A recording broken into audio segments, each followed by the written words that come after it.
Pada video kali ini kita akan membahas mengenai langkah-langkah pada studi cross-seksional. Dalam studi cross-seksional, langkah-langkah yang penting dalam rancangan ini yang pertama, merumuskan pertanyaan penelitian dan hipotesis yang sesuai. Yang kedua, mengidentifikasi variabel bebas dan tergantung. Yang ketiga, menetapkan subjek penelitian. Yang keempat, melaksanakan pengukuran. Dan yang kelima adalah melakukan analisis.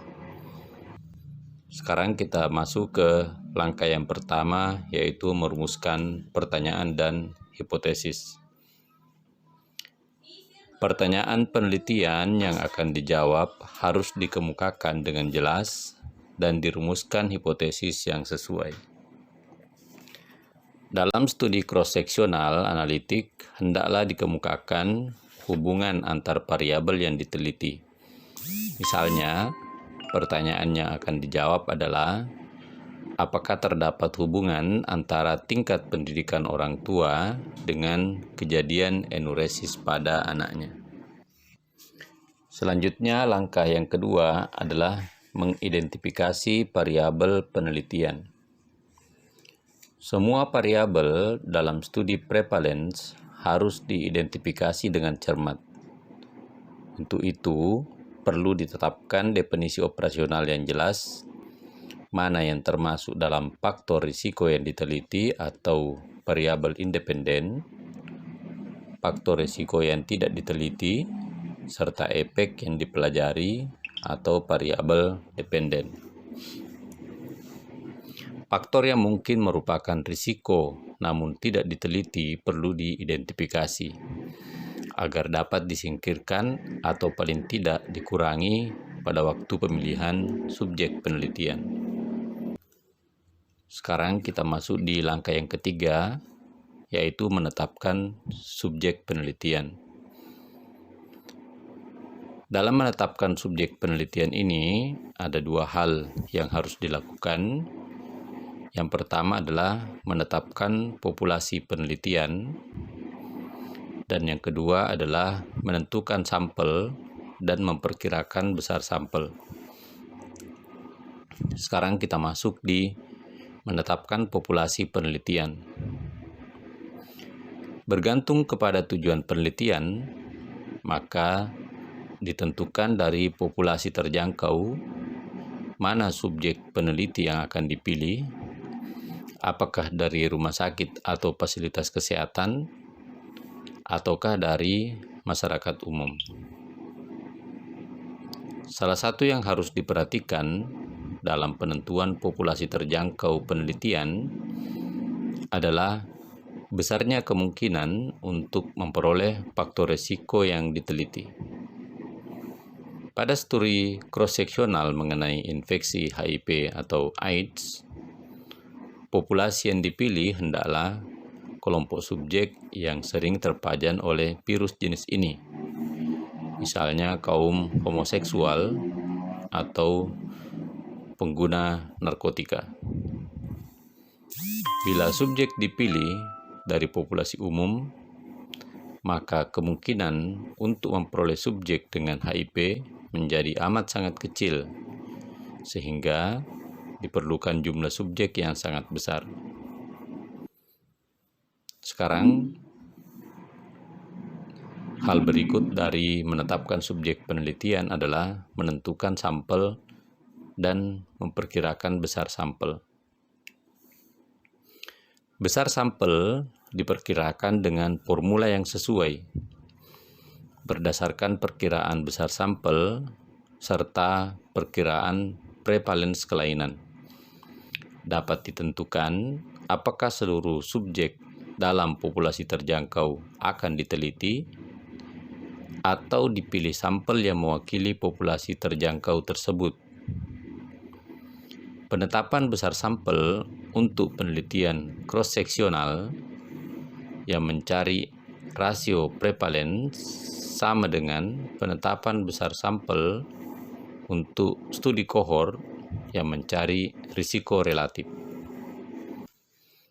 Selanjutnya kita akan masuk di langkah yang keempat, yaitu melaksanakan pengukuran.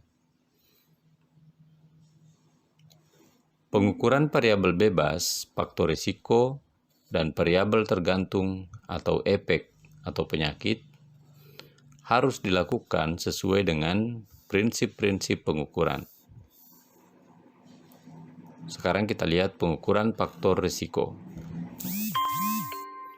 Penetapan faktor risiko dapat dilakukan dengan berbagai cara, bergantung pada sifat faktor risiko.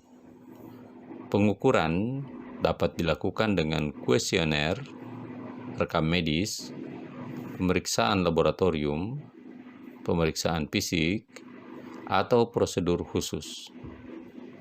Bila faktor risiko diperoleh dengan wawancara, mungkin diperoleh informasi yang tidak akurat atau tidak lengkap, yang merupakan keterbatasan studi ini. Karena itu, maka jenis studi ini lebih tepat untuk mengukur faktor-faktor risiko yang tidak berubah atau variabel atribut, misalnya golongan darah, jenis kelamin, atau HLA. Selanjutnya, pengukuran efek atau penyakit.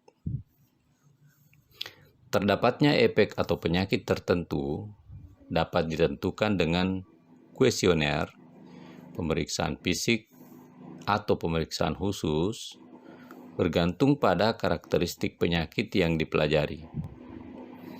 Cara apapun yang dipergunakan, harus ditetapkan kriteria diagnosisnya dengan batasan operasional yang jelas.